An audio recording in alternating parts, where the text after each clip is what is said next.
নমস্কার বন্ধুরা, আজ আমি বানিয়েছি নিরামিষ বেগুন বাসন্তীর রেসিপি।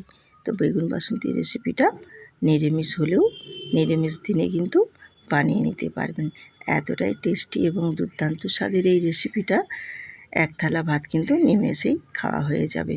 এতটাই দুর্দান্ত এবং টেস্টি হয় এই বেগুন বাসন্তীর রেসিপিটা।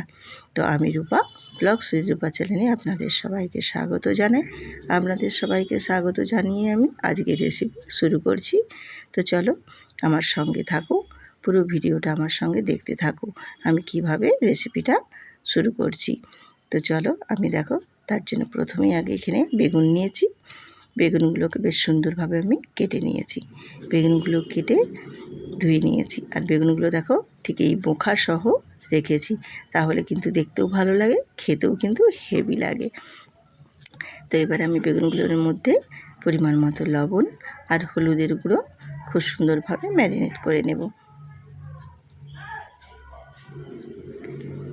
লবণ আর হলুদটা আমি বেগুনের গায়ে দিয়ে দিয়েছি। এবারে আমি হাতের সাহায্যে খুব ভালোভাবে মাখিয়ে নেব।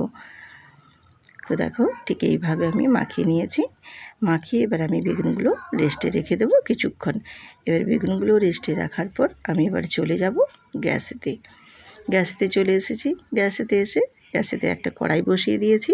কড়াইয়ের মধ্যে দিয়ে দেব পরিমাণ মতো তেল। তো তেলটা কিন্তু আমি খুব ভালো মতো একটু গরম করে নেব এবং খুন্তির সাহায্যে 4-5টা লাগিয়ে নেব। দিয়ে এবারে তেলটা তো গরম হয়েই গেছে। এবার আমি বেগুনগুলো সব ভেজে নেব এক এক করে। তো দেখো আমি বেগুনগুলো সব এক এক করে তেলের মধ্যে দিয়ে দিচ্ছি। দিয়ে বেগুনগুলো বেশ উল্টে পাল্টে দুটো সাইডই খুব সুন্দর করে লাল লাল করে ভেজে নেব। তো বেগুনের এই রেসিপিটা কিন্তু নিরামিষ হলেও কিন্তু এতটাই টেস্ট যে কোনো নিরামিষ দিনে কিন্তু বানিয়ে নিতে পারেন। আর নিরামিষ পদ হলেও কিন্তু খেতে দুর্দান্ত স্বাদের হয়। নিরামিষ যে তরকারি ভালো হয় না বা নিরামিষ তরকারি টেস্ট হয় না, এটা ভুল। নিরামিষই রান্নাও যদি ঠিকঠাক করা যায় না, দুর্দান্ত লাগে। এই নিরামিষ পদ দিয়েই কিন্তু এক থালা ভাত অনায়াসেই খাওয়া হয়ে যাবে, এতটাই নিরামিষ টেস্ট হয়।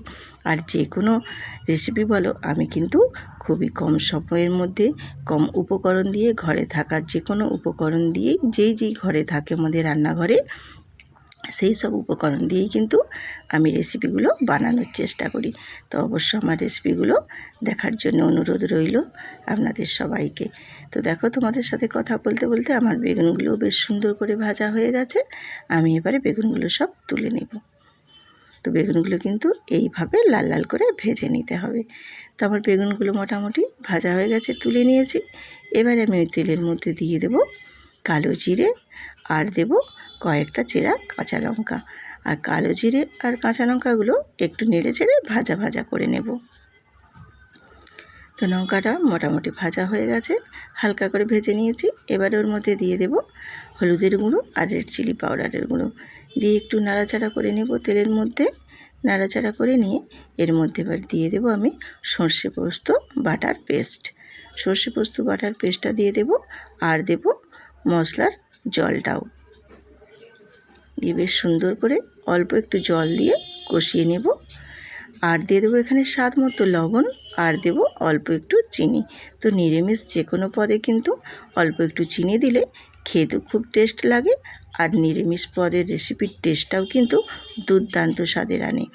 এতটাই টেস্ট লাগবে আর এতটাই স্বাদ হবে যে কি বলবো আপনাদের।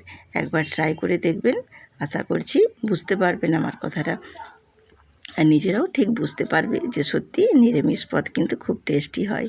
তো দেখো মোটামুটি মশলাটা কষিয়ে নিয়েছি। এবারে দিয়ে দেবো এখানে জল পরিমাণ মতো। তো জলটা অবশ্য যে যার পরিমাণ মতো রাখতে হবে। তো আমি এখানে জল দিয়ে একটু নাড়াচাড়া করে খুব ভালোভাবে ফুটিয়ে নেব। তো যখনই আমার গ্রেভির জলটা ফুটে অনেকটা পরিমাণেই কমে আসবে, তখন আমি দিয়ে দেব কিন্তু ভেজে রাখা বেগুনগুলো। তো দেখো মোটামুটি অনেকটাই আমার গ্রেভিটা ফুটে কমে গেছে। এবার আমি দিয়ে দিচ্ছি ওর মধ্যে এক এক করে ভেজে রাখা বেগুনগুলো।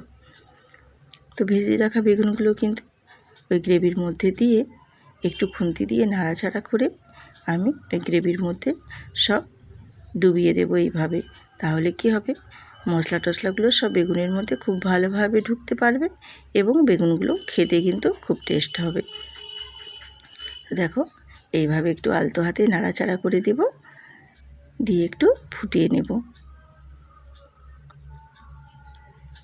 তো এইভাবে দেখো ফুটিয়ে নিয়েছি, আমার মোটামুটি রেডি হয়ে গেছে বেগুন বাসন্তী রেসিপি। এবারে কিন্তু আমি গ্যাসের ফ্লেমটা অফ করে দেব, দিয়ে কিছুক্ষণের জন্য একটু রেস্টেও রেখে দেব। তো মোটামুটি দেখো আমার কমপ্লিট হয়ে গেছে, আমি গ্যাসের ফ্লেমটাও অফ করে দিয়েছি, দিয়ে আমি 2 মিনিট রেস্টে রেখে দিয়ে ফিরে আসছি। একটা সার্ভিং প্লেটে সার্ভ করে দিচ্ছি। দেখো বন্ধুরা, এই বেগুন বাসন্তী রেসিপিটা কিন্তু খুবই সহজভাবে, খুব সহজ পদ্ধতিতে এবং কম সময়ের মধ্যে আমি আপনাদের মধ্যে শেয়ার করলাম। যদি রেসিপিটা ভালো লাগে তাহলে লাইক, শেয়ার, কমেন্ট করে পাশে থাকবেন এবং নতুন নতুন বন্ধুরা সাবস্ক্রাইব করে বেল আইকনটি প্রেস করে রাখবেন। তো আবারও আসবো, আজ এই পর্যন্ত, টাটা।